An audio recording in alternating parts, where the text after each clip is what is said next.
Mirroring a familiar pattern for Latin American urban centers in the 20th century, Peruvians flocked from the mountains and the countryside to Lima after World War II, pushing the population from about 600,000 in the 40s to nearly 10 million now. Hoping for work and economic security, many settlers ultimately found themselves unable to find jobs, housing, economic security in Lima, and as a result, a series of shanty towns, rebranded as young towns, began to arise all around the periphery of the city.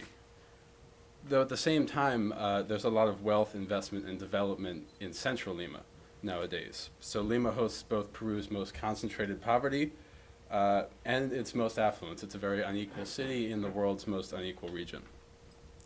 And moreover, it's an open secret across Peru that these different parts of the country are not really aware of one another.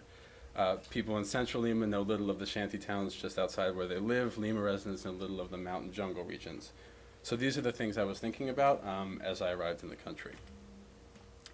And I was left with a few basic questions. How are Jesuit pre-university schools utilizing curriculum, pedagogy, and the educational space more broadly in order to confront their country's history of exclusion and inequality, attend to social problems, and contribute to a more just Peru, and to empower students to do the same? This led me to two institutions. One is Fe y Alegría, which means faith and joy.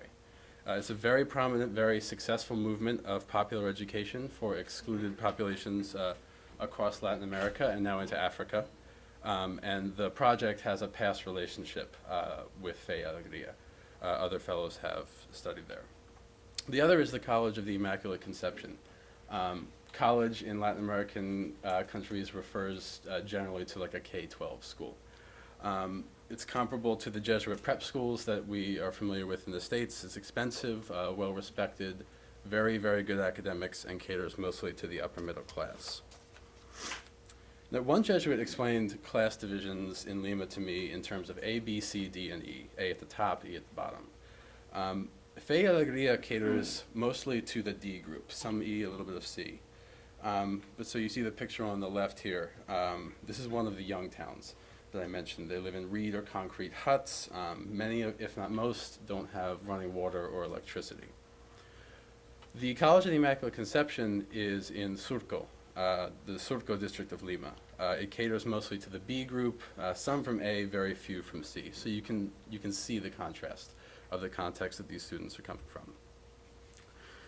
Now, the whole time I was there, I was somewhat surprised to see that educators of rich and poor students alike almost unanimously agreed that socioeconomic integration in the pre-university space just wasn't feasible in light of the level of stratification that there is now. And as one educator explained to me, Peruvian Jesuits learned this from experience. They used to have a lot of programs at their prep schools to allow poorer students to attend through scholarships and grants.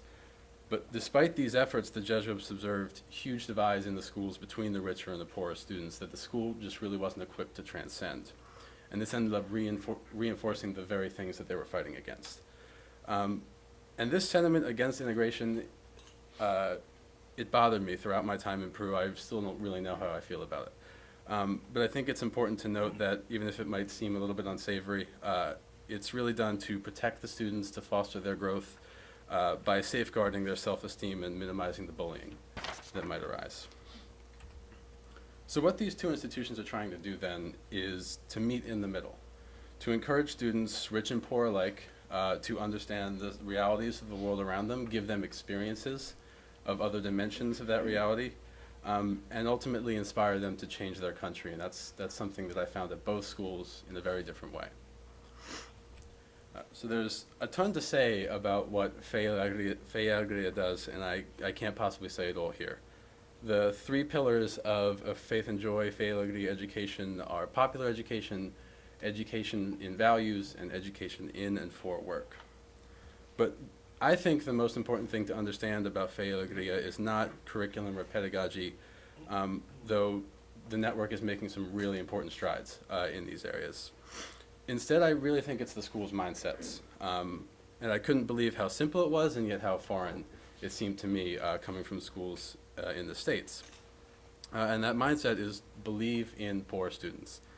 And that sounds kind of obvious, it sounds kind of oversimplified, but it's so different than talk in this country of races to the top and achievement gaps and other things that imply that poor students are deficient and need to catch up.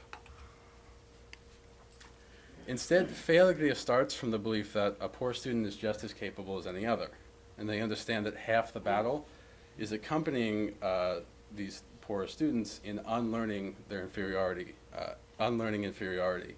and developing the self-esteem to know that while the road may be long, the future doesn't have to look like the present. So there's a spirit at these schools that it's hard for me to describe from afar. But it's even harder to deny it when you're up close. And without that understanding that spirit, I don't think the other stuff really matters. And there's also a lot more going on at the College of the Immaculate Conception than I could possibly talk about here. So I'll mention two things.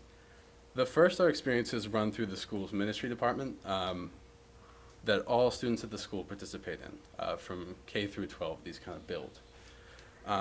Culminating in a week-long immersion experience in their senior year to Ayacucho, which is an impoverished rural region of Peru. And they live and work alongside farmers there. And the idea behind all of these experiences at all the different levels is that the students come to see and experience the realities of poverty in their country. Remember, these are students from not quite the upper crust, but very comfortable students from the upper middle class.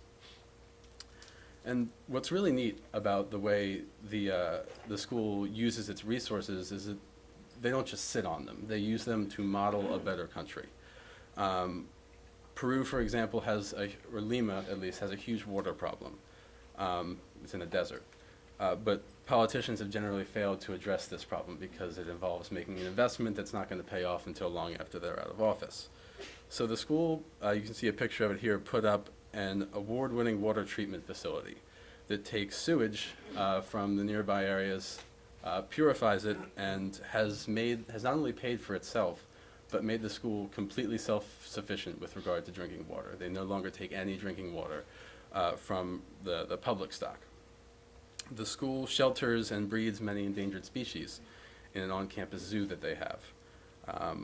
There's very little plant life in the desert, and they've begun planting vegetation across their campus, creating some of the only green space in the city.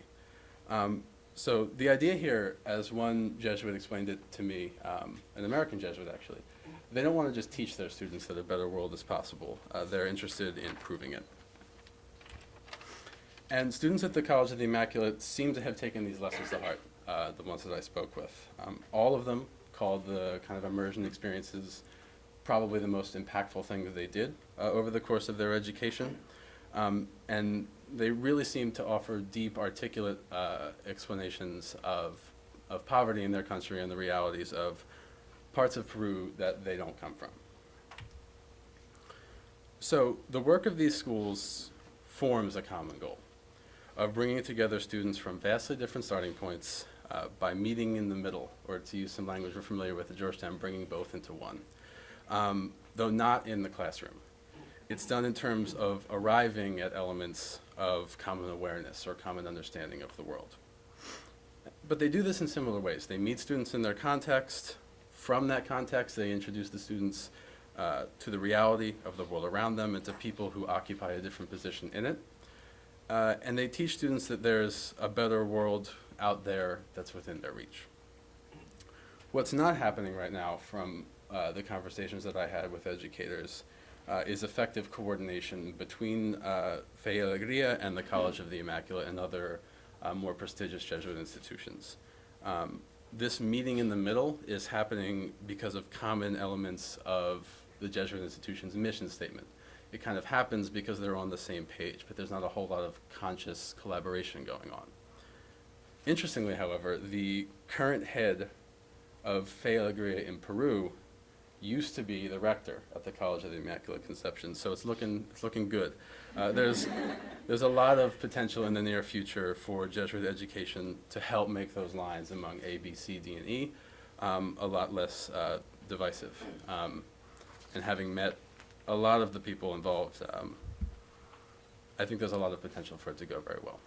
So, thank you very much.